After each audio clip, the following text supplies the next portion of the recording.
Bonjour à tous, notre invitée aujourd'hui c'est la présidente de France Nature Environnement Haute-Savoie, Anne Lasman-Trappier. Bonjour. Bonjour. France Nature Environnement qui est la nouvelle version depuis quelques années de la FRAPNA pour ceux qui connaissaient la FRAPNA Haute-Savoie. C'est juste un changement de nom, ça fait quelques années maintenant, ça fait combien de temps ? Depuis 2019. Voilà.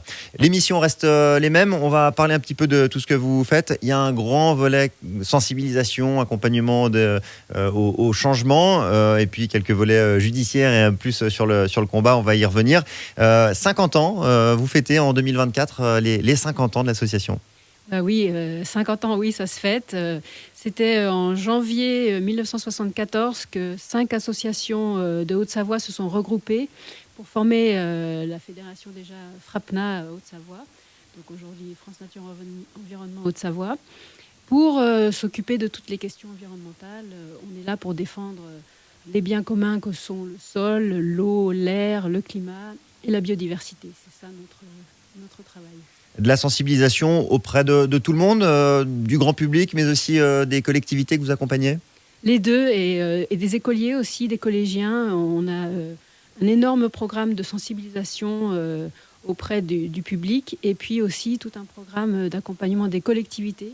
Par exemple, sur des questions qui ont bien marché, on a bien réussi à embarquer les communes de Haute-Savoie sur le zéro pesticide dans les espaces publics, sur la fin d'éclairage public la nuit, et puis actuellement sur la débétonisation des espaces publics, des cours d'école, etc., pour ramener à la fois de la biodiversité au cœur de nos villes et de nos villages, et aussi pour le bien-être des habitants, puisque c'est très bon pour la santé physique et aussi la santé mentale d'être au contact de la nature. Ce sont des actions que vous menez depuis 50 ans, mais depuis quelques années, elles prennent une autre ampleur. L'écologie s'invite vraiment dans le débat public et politique.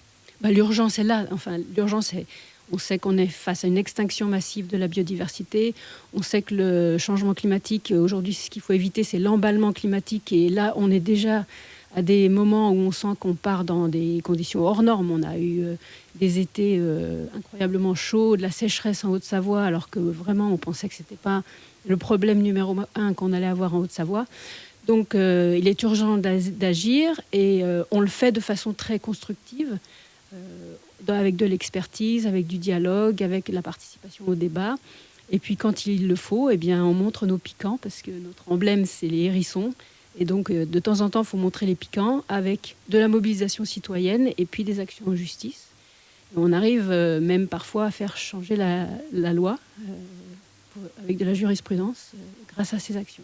Par exemple, à la Clusaz, cette fameuse retenue collinaire à Beauregard, le projet pour l'instant est stoppé. Ça a été l'un des grands combats de l'année dernière ? C'est ça, oui. C'est un combat qui montre qu'il y a vraiment besoin de tous s'allier. Il y a eu beaucoup de mobilisation citoyenne. Nos associations sur le terrain, localement, se sont mobilisées. Nous leur avons apporté une espèce d'expertise parce qu'on avait étudié le projet des pavés de 500 pages du SCOT, du schéma de cohérence territoriale Fier-Aravis. Enfin, des choses assez compliquées. Et puis derrière, une action en justice qui a permis de stopper les travaux. Donc c'est la justice qui a décidé que les travaux auraient trop d'impact sur l'environnement. On était sur une forêt qui avait aussi énormément de zones humides et qui touchait une tourbière. Donc tout ça, ce sont des espaces vraiment aujourd'hui à protéger pour justement ne pas aggraver le réchauffement climatique, puisque ce sont des puits de carbone, tous ces espaces-là. Cette défense de l'environnement, elle peut être clivante parfois, notamment vis-à-vis des éleveurs. Vous n'êtes pas toujours sur la même ligne. Eux disent aussi défendre l'environnement, vous également. Vous comprenez ce clivage qui peut exister ? Bien sûr, eux, ils font leur métier. Et puis, il y a aussi une biodiversité qui est indispensable à protéger parce qu'elle nous sert aussi. Hein. La nature nous rend énormément de services. Si on devait faire tout ce que la nature fait pour nous, ça nous coûterait très cher aussi. Alors, ce que nous, on essaye de faire, c'est d'avoir du dialogue, mais le dialogue est un petit peu, on va dire, interrompu en ce moment avec les agriculteurs, et c'est bien dommage. Franchement, ce serait beaucoup plus constructif de pouvoir continuer à discuter ensemble. On arrive à discuter avec certains agriculteurs. C'est pas l'ensemble de la profession qui est contre nous, mais On a aussi fait croire à la profession agricole que nous étions leurs ennemis, alors qu'en fait, c'est vrai que nous sommes tous très intéressés par la protection de l'environnement et par travailler avec cette nature.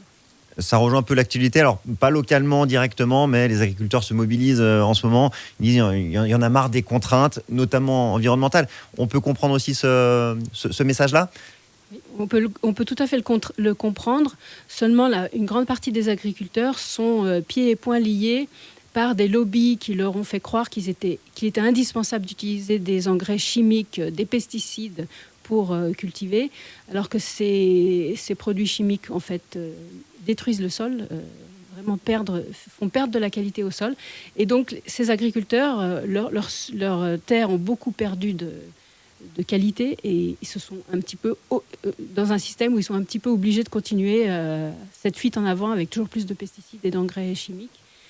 Ce qui est encourageant, c'est qu'on voit qu'il y a beaucoup de générations, de nouvelles générations d'agriculteurs qui arrivent et qui ont une approche beaucoup plus bio, on va dire, avec d'avoir l'environnement qui aide et puis de sortir de la monoculture, etc. Donc il y a beaucoup de choses à faire au niveau de l'agriculture et beaucoup de choses aussi pour sortir un petit peu de l'élevage aussi intensif. Alors, pas en Haute-Savoie, on parle national, au niveau national. Bon, puisqu'on est dans le volet combat un peu de France Nature Environnement, il y a un projet de vélodrome, une Haute-Savoie Arena qui devrait prendre place du côté de La Roche. Vous y êtes opposé, a priori, ça va continuer à faire pas mal parler dans les prochains mois. Oui. Alors, c'est un projet qui est très antidémocratique, qui a été décidé par Marcel Sadier tout seul. Il l'a même annoncé. Le président du département de la Haute-Savoie. Oui, et aujourd'hui qui est imposé puisqu'il n'y a toujours pas cette concertation. Donc nous, ce que nous avons demandé au préfet, c'est de déclencher une évaluation environnementale. C'est-à-dire qu'il faut savoir quel sera l'impact de ce projet dont on ne sait pas grand-chose. On a eu des annonces un petit peu marketing, on va dire, sur ce projet, mais très peu de concret. Et donc, c'est l'autorité environnementale qui fera cette évaluation. Et donc, on aura une autorité totalement indépendante qui nous dira exactement quel sera l'impact de ce projet sur l'environnement. Vous me disiez hors antenne juste avant l'interview qu'on résume souvent France Nature Environnement à ces grands combats qui font un peu la une des journaux. C'est qu'une partie des actions. On a évoqué un petit peu la sensibilisation avant, on a évoqué l'accompagnement des collectivités. C'est le cas notamment sur le retour de plus de nature en ville, un peu partout dans la région. Concrètement, vous les accompagnez comment ? Sur du conseil ? Comment ça prend forme ? Alors d'abord sur du plaidoyer, c'est-à-dire qu'il faut les convaincre que c'est une bonne solution. Et puis après, avec des partenariats très concrets, oui, où on peut donner de l'expertise, où on peut venir faire aussi des chantiers bénévoles pour faire revenir des prairies, etc., dans les villages et les villes. Donc il y a l'aspect d'explication, de conseil, et puis très pratique aussi. Parce que vous avez une partie expertise, vous avez pas mal d'experts dans différents domaines qui interviennent et qui ont vraiment un savoir-faire, en l'occurrence, dans ces domaines-là. Oui, alors nous avons tout un pôle expertise. Donc l'association, c'est une cinquantaine de bénévoles, mais c'est aussi une quinzaine de salariés. Et donc on a une partie de notre équipe qui est sur l'expertise donc scientifique, et qui va faire du suivi d'espèces, donc pour beaucoup mieux connaître ce qui existe en Haute-Savoie, les mammifères qui existent en Haute-Savoie. Et puis on a un programme aussi qui sera intéressant au niveau international qu'on est en train de réaliser sur une thèse sur le suivi, la connaissance des zones humides de montagne. Et avec de la science participative, on a fait participer pas mal de citoyens pour aller collecter de la donnée. Aujourd'hui, on a beaucoup de données. Et le timing est incroyable aussi, puisqu'on est à une période justement où même en montagne, on a constaté en quelques années l'assèchement de certaines zones humides ou vraiment une baisse du niveau d'humidité, même en montagne, à cause du réchauffement climatique. La qualité de l'air, c'est un de vos combats aussi ? C'est un de nos combats avec nos associations fédérées, surtout dans la vallée de l'Arve, parce que le sujet est plus médiatisé et plus connu et les associations sont plus mobilisées dans ce secteur. Mais la qualité de l'air est tout aussi nocives à Annecy ou dans le Genevois et même à Thonon. Donc tout le monde devrait se saisir de ces questions. Et on arrive un petit peu à avancer avec le plan de protection de l'atmosphère de la vallée de l'Arve, sur lequel, oui, on a 5 ou 6 associations fédérées qui travaillent sur ce sujet. Et puis il y a des petites avancées, mais qui comptent aussi. L'éclairage, par exemple, on a de plus en plus de communes qui baissent, qui éteignent complètement parfois l'éclairage la nuit. Ça, c'est un combat que vous menez aussi depuis quelques années? Depuis très longtemps.